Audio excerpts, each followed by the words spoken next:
Welcome back. Well, on paper, looks like a mismatch. The first place Regina RedSox with a 32-10 regular season record opened up their best-of-5 East final against the Moose Jaw Miller Express tonight. The Millers were 17-24 on the season, including an 0-4 record against the Sox. But this is the playoffs, and we all know anything can happen. We'll start this one all the way in the 7th inning. Moose Jaw leads 3-0 when Scott Jones will add another one to the tally. He will launch a Braden Keithley pitch over the 370-foot sign in left field.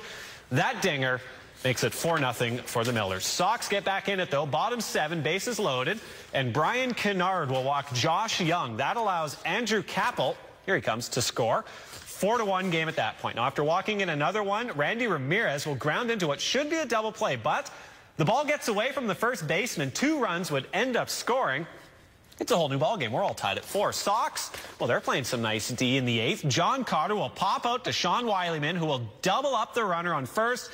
A nice 1-3 double play. Same inning, Moose Jaw regains the lead. Nathan Wilson sends a base hit into right field. Fred Atkins will cross home plate. Millers lead 5-4. Home half of the 8th inning, Joe Riley sends a deep fly ball into center field.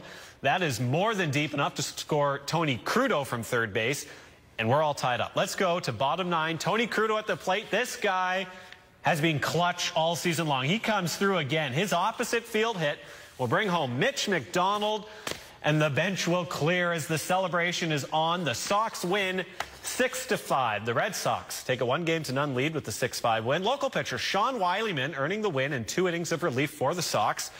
Game 2 goes tomorrow night at Curry Field, 7:05 first pitch for that one. I should also mention the West final between Medicine Hat and Okotoks gets underway tomorrow.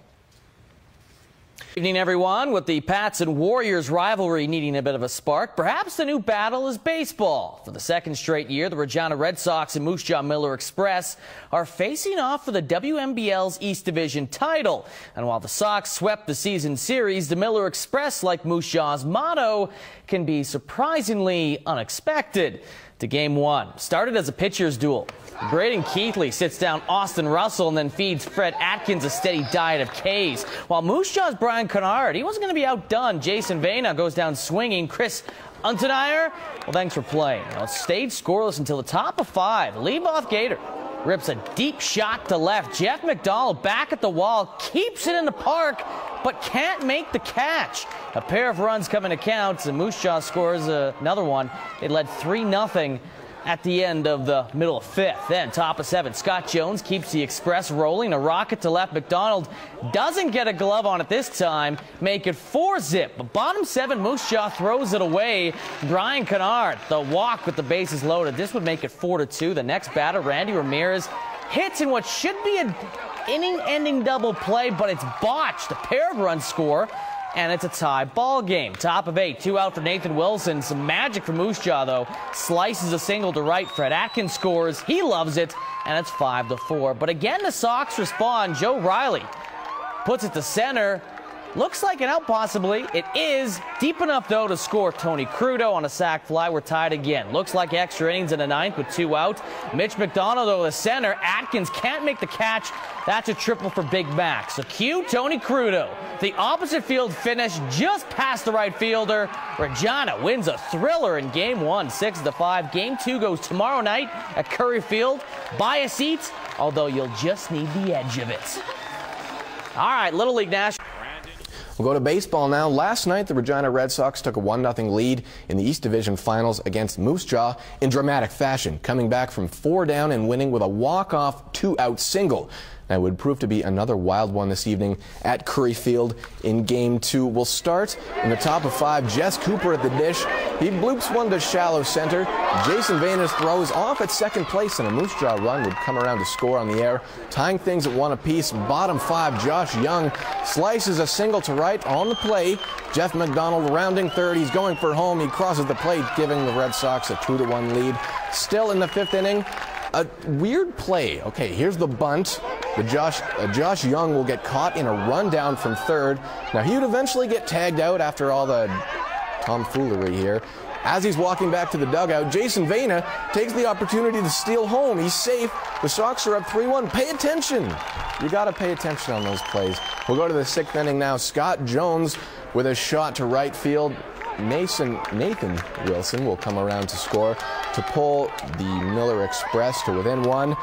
Then Lee Voth-Gaddert up here would hammer one to the wall in right field, just out of the reach of Joe Riley. Scott Jones would cross home plate to tie things up at 3.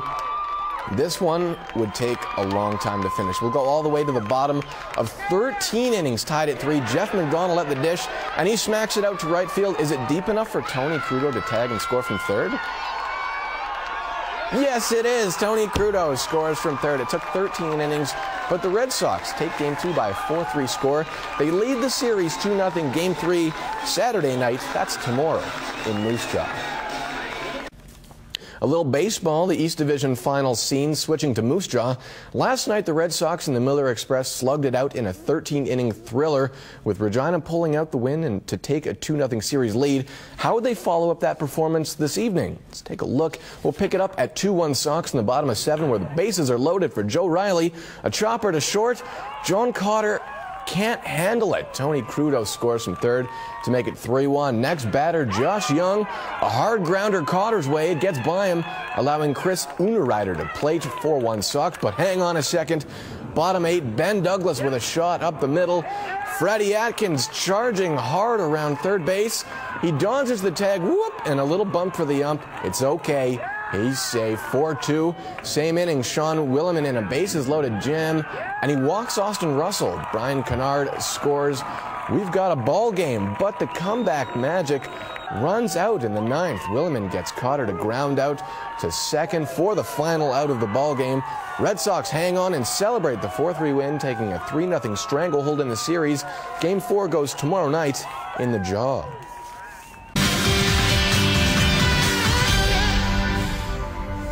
Welcome back. For the second straight year, the Regina Red Sox have reached the Western Major Baseball League final. Last year, they fell to Swift Current. This year, they get the Okotoks Dogs. They won 3 straight titles from 2007 through 2009. Game 1 went tonight at Curry Field. It was a packed house at Curry Field tonight. 1,521 fans filling the stands for this one. That one included His Worship, Mayor Pat Fiacco, to throw out the first pitch. Looks like he's got a bit of a 12-6 curve. We'll go to the first inning. Sox showing their defense. Tony Crudo snares the pop-up, then tags up the runner on first base for the 5-3 double play. Sox get on the board first. Jeff McDonald will send a base hit into left field, and Chris Unterreiner is on his horse. He will take off all the way from second, beat the throw. Sox have an early 1-0 lead. Jump to the third inning. Luke Garmon sends a fly ball into right field. Now, it should be an easy play, but Joe Riley boots it. Garmon would end up on second base because of the error. The Dogs will cash that run in. Garmon on third now, and Drew Pettit will fly out to left center field. This one more than deep enough to score Garmon. We are tied at 1 after 3 innings of play. Home half of the third, base is loaded for Tony Crudo, and he puts a charge in this one. It is going. Okay, not quite gone. That close to a grand slam. 1 run does score. Sox up 2-1. Next batter is Chris Unterreiner, and he will send a fly ball to left field. This one has a chance to get out too, but it will fall just short. Randy Ramirez will score on the play, making it 3-1 for the Sox. The Sox hang on to win this one. 8-5 is the final. They take a 1-0 series lead over the Dogs. Game 2 goes tomorrow night at Curry Field. 7:05 first pitch for that one. Well, good evening, everyone. You know the old phrase, every dog has its day? Well, the Regina Red Sox were hoping that wouldn't be the case tonight in Game 1 of the WMBL Finals. The Sox facing the Okotoks Dogs, a team with a tradition of titles, winning 3 of the last 4. Now, before the game, Regina's mayor, Pat Fiacco, throwing out the first pitch just a bit outside, tried for the corner and missed. Sox would strike first, though, in the second inning. Jeff McDonald singles to left field. Looks like Chris Unterreiner could be DOA at the plate, but the throw is off, and it's 1-0 Regina. 5th inning, now 3-1 Sox. Dogs with some small ball. Jordan Precision, the perfect bunt. Casey Kaufman scores, and it's a 1-run game. Top of 7, Austin Vero singles the opposite way. Kaufman cruises in for the second time of the night, and it's a tie game. A few batters later, 2 out. Trevor Allen comes up clutch. Bloop single to center. Pair of runs come into count. Okotoks on top 5-3. But in the 7th, well, it's just as lucky for Regina in the bottom half of the inning. David Dorico unleashes the wild pitch. Mitch McDonald scores, and we're tied at 5. For Mitch, we go to Jeff McDonald. The brothers really causing some damage tonight. Single to left, scores Tony Crudo and Unternider for the second time in the game. Regina up 7-5. From there, they would pull up their socks defensively. Jason Vena completes the unassisted double play. Regina takes game 1 8-5. Game 2 goes tomorrow night at Curry Field. First pitch is 7:05. Major League's Jay